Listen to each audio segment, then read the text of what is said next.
This is the All About Digital Marketing podcast. Hey everyone, Anna here, Anna Simmonds to be precise, and this is going to be an episode all about vanity metrics. So I'm head of social at Social Inc., and I get to spend my days tinkering with everything from strategy to actually creating and publishing content and all the creative and technical bits that come into that. All of that gets to fall onto my desk. But I do have a little bit of a confession to make. I'm a recovering follower addict. But it's true. It was for a personal project that I had 10, 15 years ago, the first blog I started. And the truth is, follower count doesn't really matter. Or at least it doesn't matter as much as you think it does. Vanity metrics are vanity metrics because they look good, but they don't get results. It's easy to think I'm successful on social media and my business will get results on social media because I have X amount of followers. It's something that we find many businesses start with. Before they even have an idea of what their purpose is on social media and what they want to get from being on social media, they say, I want 5,000 subscribers. I want 10,000 likes on Facebook, make it happen. So just to list them out, vanity metrics can be things like registered users, the number of total users, can be the amount of downloads, raw page views across your entire website or on a particular article. It could be followers on social media. It could be likes on your posts. Even the number of email subscribers you have could be seen as a vanity metric, because none of these numbers mean anything unless there's results to match. And if you chase the vanity metrics, you can end up wasting all your time and energy on the wrong things. It's been a popular story recently. It's a real life example of the fact that having a certain amount of followers doesn't guarantee business success. Ariana Renee is an influencer, and despite having 2.6 million followers, she couldn't sell 36 t-shirts. And that is an absolutely diabolical conversion rate. But it all comes back down to the fact that community building isn't optional anymore. So there are two assets you need for a business to succeed online, and particularly to succeed on social media. Those two things are trust and attention. You need an audience that trusts you, whether that's believing in the quality of your product or embracing the values of your brand. And that isn't something that you can fake, at least not for very long. Trust is something that is very hard to rebuild if you ever break it. The value of trust is why everyone talks about being quote unquote authentic, because the other asset is attention. Break trust and you lose attention. Those two assets are everything. So forget quantity, forget the number of likes, forget the number of followers. Community is all about quality. No one wants to be in a room with 10 people they don't like, let alone 1,000.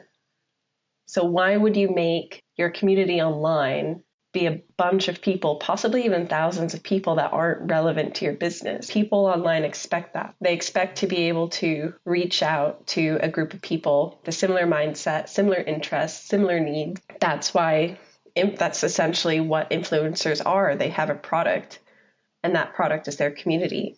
A so-called, accidental community can happen, but it is best when it's encouraged. And one of the biggest needs of a community is the give and take concept. Just like a good friendship, there should be balance. So if you clearly establish your brand values and communicate them, they know what to expect. You know that the people repeatedly engaging with you have the same views. Point is, create opportunity for two-way conversations between you and your audience. It's really important to respond and engage on social media. And even more important is starting conversations yourself about the things your business cares about or are relevant to your business. You don't want to be the friend that only hangs out when someone else arranges it, right? And when you talk to people, you'll be able to get feedback. But even if you're just starting out and you don't have a community yet, you don't have people asking questions, you don't have that feedback, there's still going to be ways that you can respond to your audience and what they expect. I'm sure you can name at least one business that has cut back on their plastic use and consumption. We ourselves at Social Link, we worked with City to Sea recently to support their fantastic #plastic-free travel campaign. And they have companies like Premier Inn and Heathrow Airport pledging support. Why? Because those companies want to not only support a good cause, but they want to make it clear to their audience that they're taking action. So you could just take action on causes that you support, or make changes in your business because you think that's what the industry wants or what your audience wants. But when you do that, that's an opportunity to actually communicate that clearly and tell people about it. Make it clear that they do have an influence on the products and services that you provide, that you do think about them, and encourage their input so that you can keep changing and improving and iterating depending on what people actually want. So if things like followers and downloads and raw page views and all those other good things that look great aren't actually what matters, what does matter? It's about active users. You want to look for engagement, so metrics like comments and shares and mentions and people linking back to your website and replies, and then it all ties into your business goals. So at purchases, if you're trying to sell tickets for an event, did you sell tickets to an event? If you're trying to get 1,000 signatures on a petition, did you get 1,000 signatures on a petition? And you'll be able to, as you get more and more engagement on your posts and you build up your community, you'll get a feel for how to talk to these people in a way that guides them towards your products and services. And you're only going to do that by actually talking to them. You can't sit in a boardroom and strategize and strategize and strategize. You need to experiment and publish and iterate and analyze and experiment.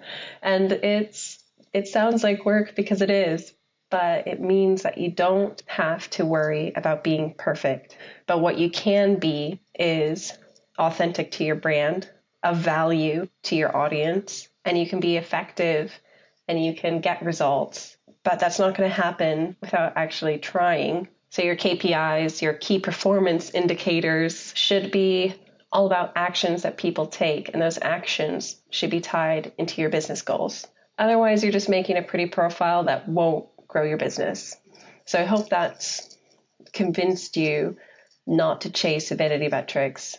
It's better to have 100, 200, even just a few dozen people who are truly engaged with your business than to have thousands of people and have crickets on all your profiles.